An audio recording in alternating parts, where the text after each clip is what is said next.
Então, o que são os OKRs, pessoal? Né? Então, eu vou falar com vocês como que eu comecei a trabalhar com os OKRs. Foi em 2015, né? Eu trabalhava numa consultoria e trabalhei com OKRs em banco, em uma seguradora, e-commerce e atualmente numa telecom. E o que são os OKRs? Os OKRs, eles são sobre porquê, né? Eles vão ajudar a sua empresa a melhorar a sua comunicação, a entender o que vocês têm que fazer naquele momento e o que não é para fazer, o que é a prioridade. É uma metodologia que vai trazer alinhamento para mudar o patamar da sua empresa. Se vocês pensarem bem, o que estava acontecendo numa empresa quando ela estava dando certo? Todo mundo estava alinhado. Então, o OKR ele vai ajudar a entender o que é importante e como que você vai medir isso. E o que é OKR mesmo, Roberto? Mas o que é essa siglazinha aí, né? É Objective and Key Results, né? E eu trago aqui uma frase de um gestor amigo meu que ele foi muito bem colocada, né? O OKR são duas partes, tipo Sandy Júnior. Por quê? Quando você fica só na palavra OKR, OKR, é muito comum começar a colocar responsabilidades do KR no O.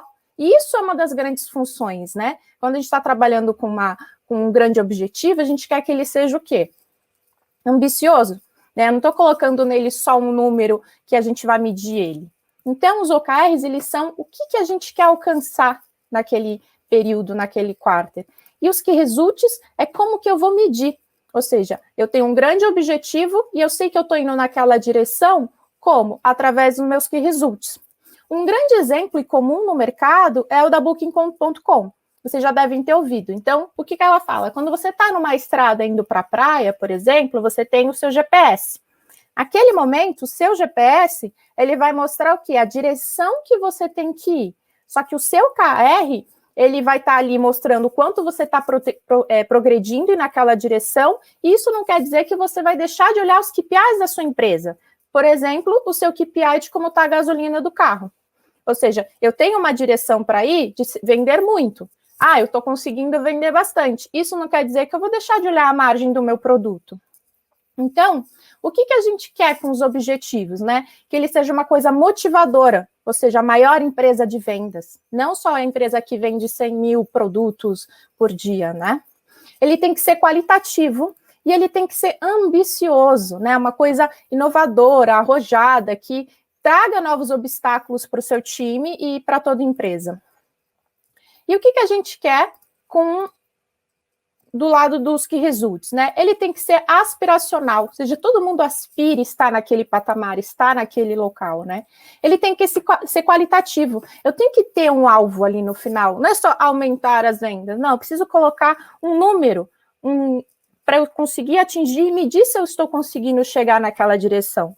Por quê? Porque é no meio do quarto, é no meio do ano, no meio do seu mês que você vai conseguir e ali fazer todo o equilíbrio para ver se você consegue chegar naquela direção e qual é a estratégia que você precisa para atingir ali. E ser audacioso, né? Qual que é a fórmula de um OKR? Eu vou atingir alguma coisa medido por um conjunto de key results. Trouxe um exemplo para vocês que eu criei para o Nasser. Eu vou o quê? Ser o maior evento de e-commerce da América Latina. Então, eu sugeri alguns KRs, tá? Aumentar 20% a curadoria dos palcos, garantida relevância para o público. Existe um trabalho imenso para os palcos estarem aqui, para o conteúdo que vem sendo apresentado.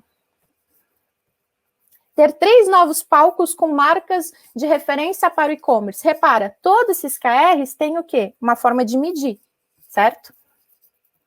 E garantir 90% da disponibilidade online. Então, esse aqui seria um exemplo de OKR para vocês.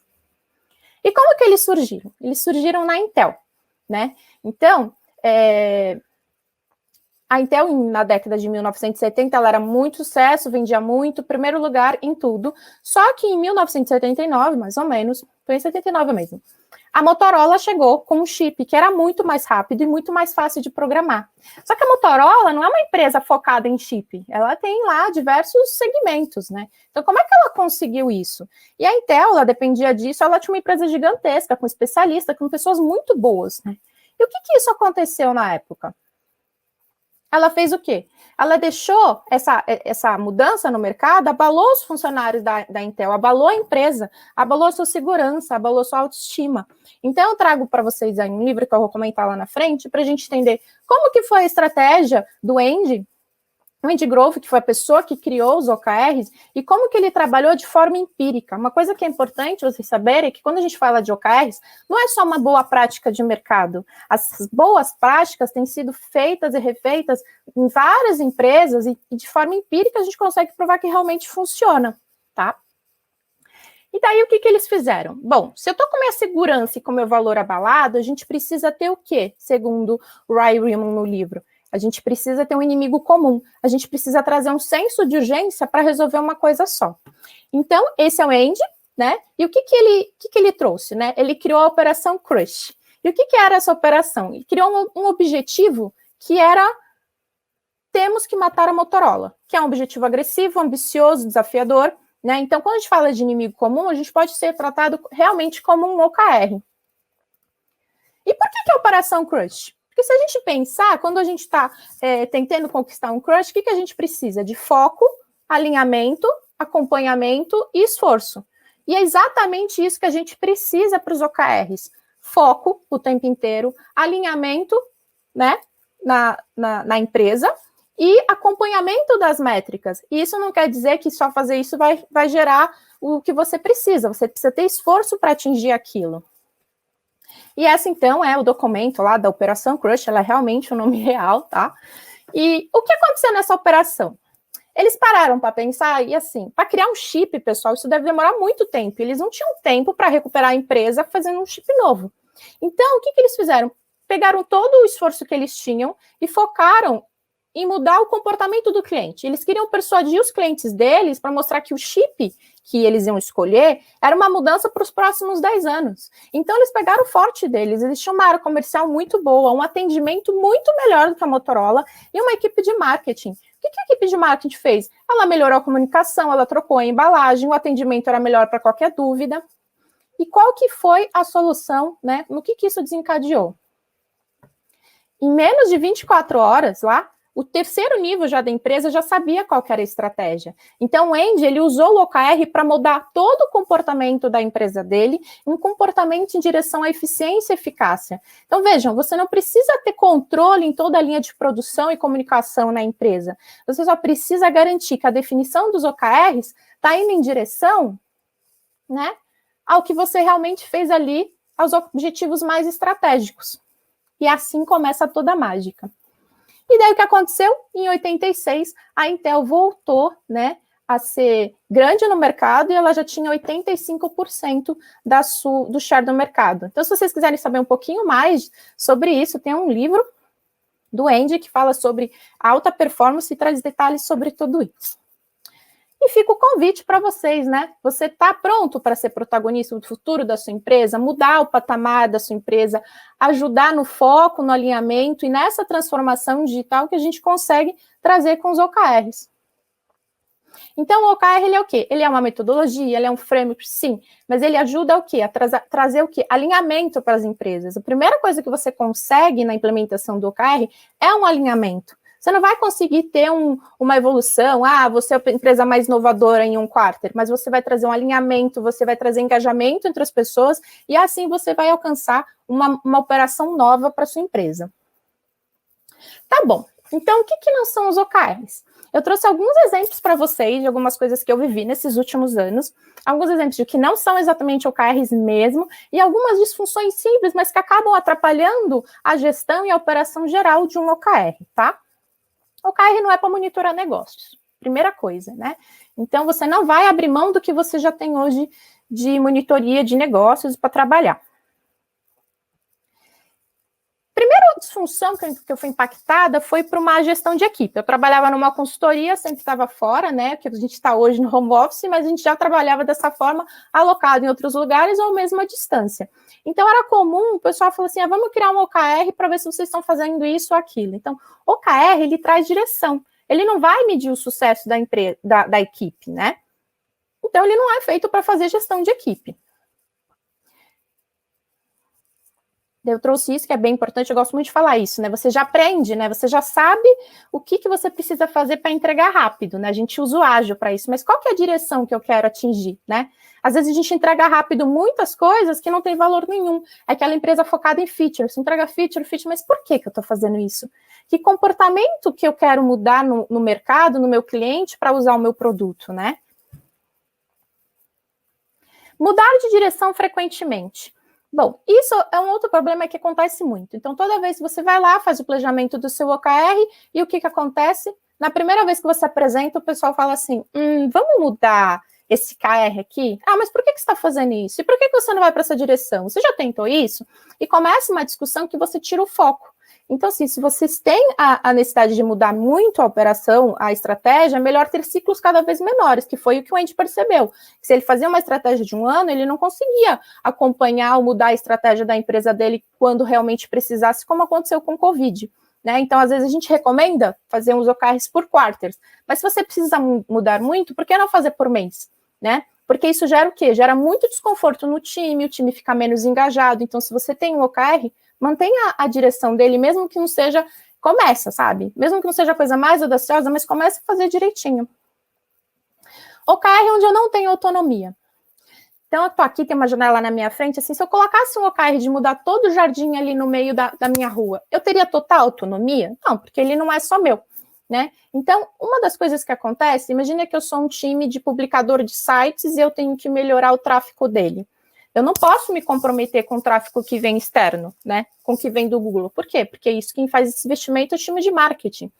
Se eu trabalho num produto de desenvolvimento de e-commerce e eu tô lá, eu consigo o quê? Melhorar a jornada do meu cliente, consigo melhorar o carregamento do meu site, a conversão, mas eu não consigo mudar as ofertas, porque geralmente quem cuida das ofertas e cria é uma área comercial.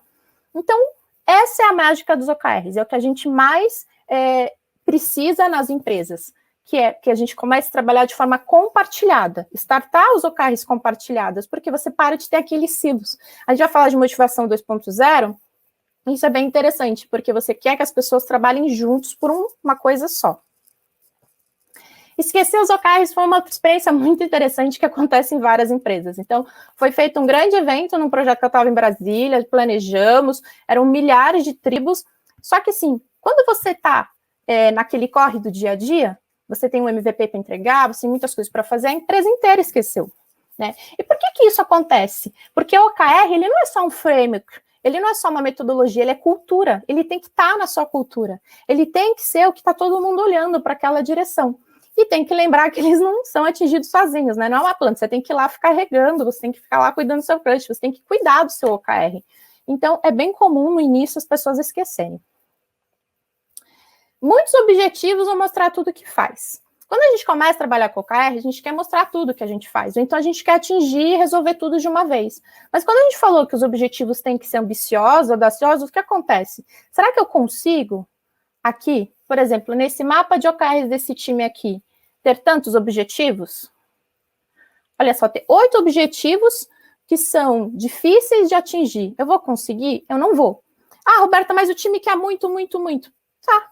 Deixa o time testar, mas não vai alcançar. E às vezes, infelizmente, a gente precisa deixar o time testar. Tá bom, seguir esse caminho. Qual que é a recomendação, a boa prática do mercado? É ter no máximo 3 OKRs, porque você vai conseguir manter o foco nesse período, tá?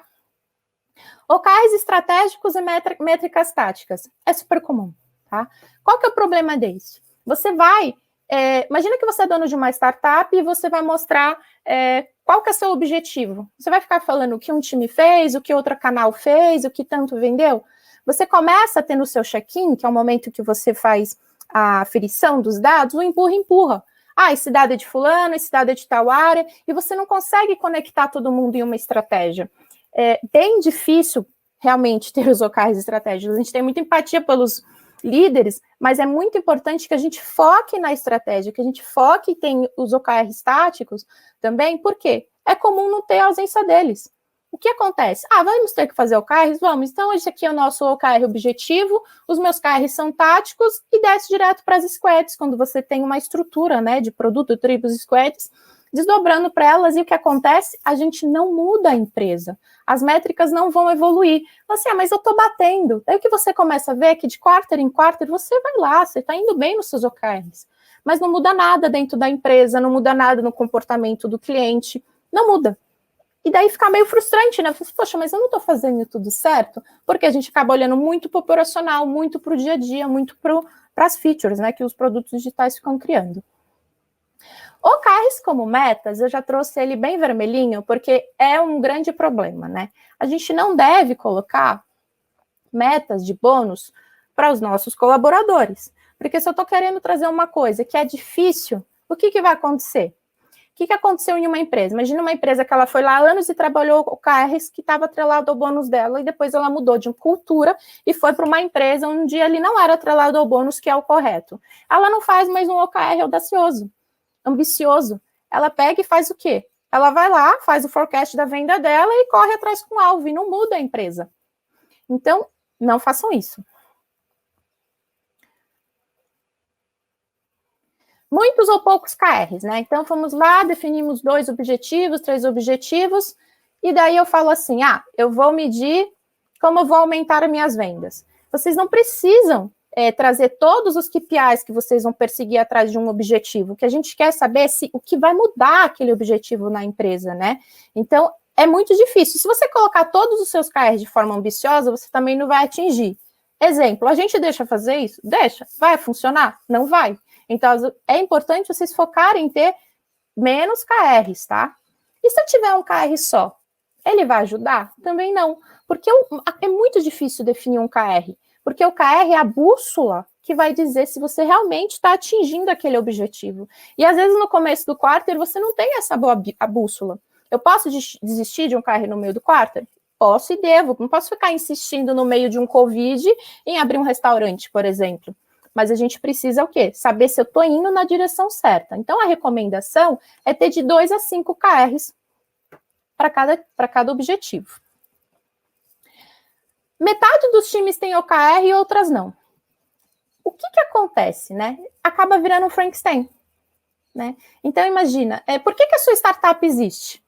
Você vai ter seu objetivo. Por que essa área existe? Você vai ter um objetivo. O que você quer ajudar, né, alinhar na empresa nesse quarter, né? Como que eu consigo alinhar meus objetivos? Não tem por que você não ter o seu objetivo, o seu OKR. Você começa a criar silos dentro do time e ter muitas disfunções. Por que fulano é cobrado e eu não sou? Por que eu estou seguindo isso? E você não consegue o alinhamento. Olha, a gente tem um objetivo só. Não posso te ajudar nisso nesse quarter porque a empresa inteira está focada nisso. Então, não tem por que não começar. Essa disfunção, acho que é uma das mais graves que a gente tem hoje no mercado, porque a gente acaba não conseguindo realmente melhorar o que a gente precisa fazer. E aí que começa, então, fomentar uma cultura data-driven. Como que você consegue tomar decisões ou mudar algo sem olhar os seus dados? Que feeling é esse? A gente não está mais numa época de seguir feelings, né? A gente precisa realmente de dados. Quando você trabalha no e-commerce, você tem que ver suas vendas de hora a hora. Você tem que mudar sua estratégia, suas ofertas no meio do dia. Então, ter acesso às métricas e com maior cadência é muito importante. Não ter visão de longo prazo é uma coisa que impacta no início do que acontece nos OKRs, né? Então, ele não bate o OKR, não muda o comportamento nem interno nem externo na empresa, porque você só fica fazendo assim, vamos fazer isso até o próximo quarto? Vamos fazer isso até o próximo quarto? Tá, mas aonde que a gente quer chegar? Qual que é a visão da empresa, né? Qual que é o nosso grande objetivo estratégico? É entender lá longe qual que é o nosso grande goal que a gente quer. Então, a gente olhar longe é mais fácil para a gente conseguir pensar nos nossos OKRs estáticos. E mais alguns para vocês aqui, né? Não ter acompanhamento da liderança, o alinhamento entre os stakeholders, é muito comum várias startups ter lá muitos investidores, ou então uma empresa tem um produto com muitos stakeholders, o que acontece? Você alinha tudo com um e esquece de outro. E o que acontece? Vocês não conseguem trabalhar alinhados. Então, é importante que vocês criem um comitê, uma validação, um acordo. Esse aqui é o nosso acordo, é para esse lugar que a gente está indo agora. Né? Por isso que é tão importante que o OKR seja cultural, que tenha realmente uma estratégia de cima, né, para todo mundo. Manter a estratégia das tribos e canais de forma independente também é muito comum. Eu tenho vários canais de vendas e e cada um cria seu próprio OKR. Ter um comitê, ter um momento entre eles, conversem entre eles. Eu acho que as reuniões mais produtivas que eu já participei são essas, quando você troca essas figurinhas de experiência. Às vezes a sua experiência em vendendo online pode ser usada no offline, e pode criar vários novos OKRs ali. Então, isso é muito importante, que as pessoas construam seus OKRs juntos e que não vire uma tarefa só de uma pessoa à noite. Realmente tenham esse momento de pensar, de planejar. É muito melhor você demorar para planejar do que sair executando. Quando você começa também a apresentar seus OKRs, a gente gostaria de evitar muito a visibilidade tóxica, porque a gente sempre está querendo olhar porcentagens, atingimentos, cores, mas no início do quarter, um time que está acostumado a entregar meta, número, ele vai se sentir muito inseguro, tendo que trazer aqui algo que não cresceu tanto, porque não é para crescer tanto mesmo no começo, né? A gente tem vários cases de várias empresas que cresceram muito pouco no começo. Então, a gente tem que focar na segurança dele. E fomentar na transparência. Por quê? Porque se você entra numa empresa e só fica mostrando o que é bonito, fica mudando os seus OKRs toda hora que for apresentar, você não vai focar no que importa. Então, a gente precisa focar nessa transparência. E transparência é segurança. Como que eu fomento, então, a segurança, né, no meu time, né? Como que eu vou motivar o meu time? Né? Então, se a gente voltar lá no que eu falei inicialmente com vocês, a tribo é a organização mais antiga que a gente conhece. Lembra que na Intel eles não tinham o melhor produto? O que eles fizeram? Eles focaram na tribo deles, no melhor venda, no melhor marketing, no melhor atendimento, tudo por um senso maior. Então, os OKRs e motivação, eles vão se conectar pelo comportamento tribal. Como que eu consigo esse senso maior do meu time? Né? Como é que eu consigo esse trabalho conjunto? Se a pessoa estiver preocupada com a segurança individual dela, ela não vai colaborar muito com as outras, né? Então, a gente está lá na motivação 1.0, que tem aquela competitividade dentro do nosso time. Depois a gente entra na motivação 2.0, com recompensas e punições. Só que não é isso que a gente quer para 2021, né? Não é isso que a gente quer para o nosso produto, para os nossos clientes. Então, a gente precisa começar a discutir com as pessoas que elas se orientem aos valores, né? Que esse inimigo comum seja uma causa maior, né? É quando você pega a motivação e começa a navegar para a motivação 3.0. Tá, então se o Willman fala que a gente precisa de um inimigo comum, um propósito, uma causa maior, será que ele pode ser um OKR para mim?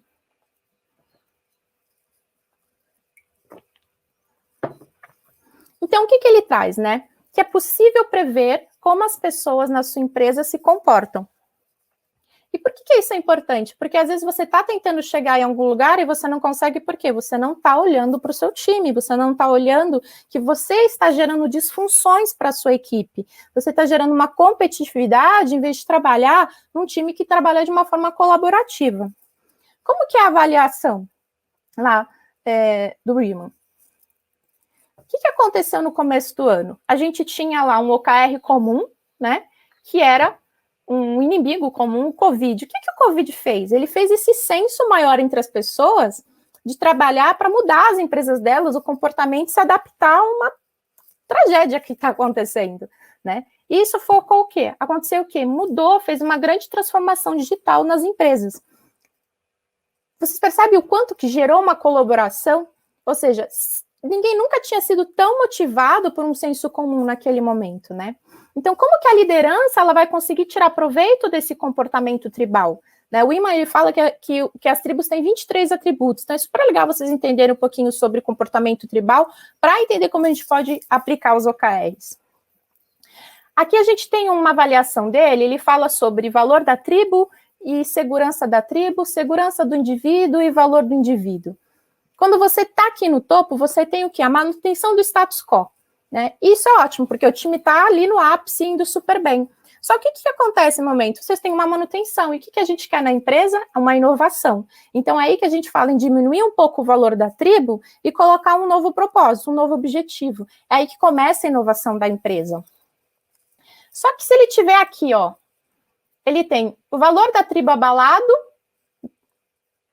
mas a gente ainda tem o valor do indivíduo, tipo, mais ou menos o que aconteceu lá na Renner, né? O que a gente precisa fazer? Reforçar a importância da tribo, enfatizar, né, uma causa única, né, um OKR, e é isso que começa a mudar um pouco a empresa, né? Quando a gente tem, por exemplo, o que aconteceu, Roberta, lá em 11 de setembro? Foi um exemplo muito bom. A gente tinha o quê? a segurança do indivíduo aqui, ela estava indo bem lá com os americanos, só que a segurança da tribo ficou muito abalada. Então, eles tiveram que fazer um esforço cooperativo para reforçar a tribo, né? Tinha muito sacrifício pessoal, eles começaram a levantar mais as bandeiras deles.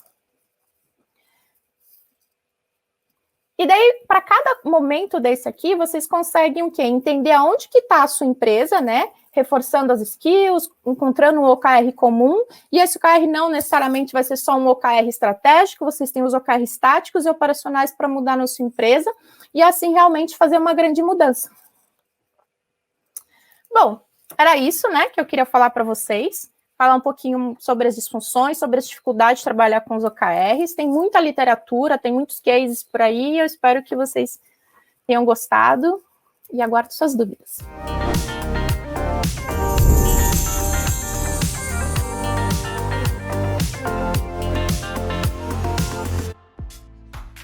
E aí, gostou do vídeo? Então não deixe de curtir e compartilhar. Aqui do lado tem 2 sugestões que você pode gostar.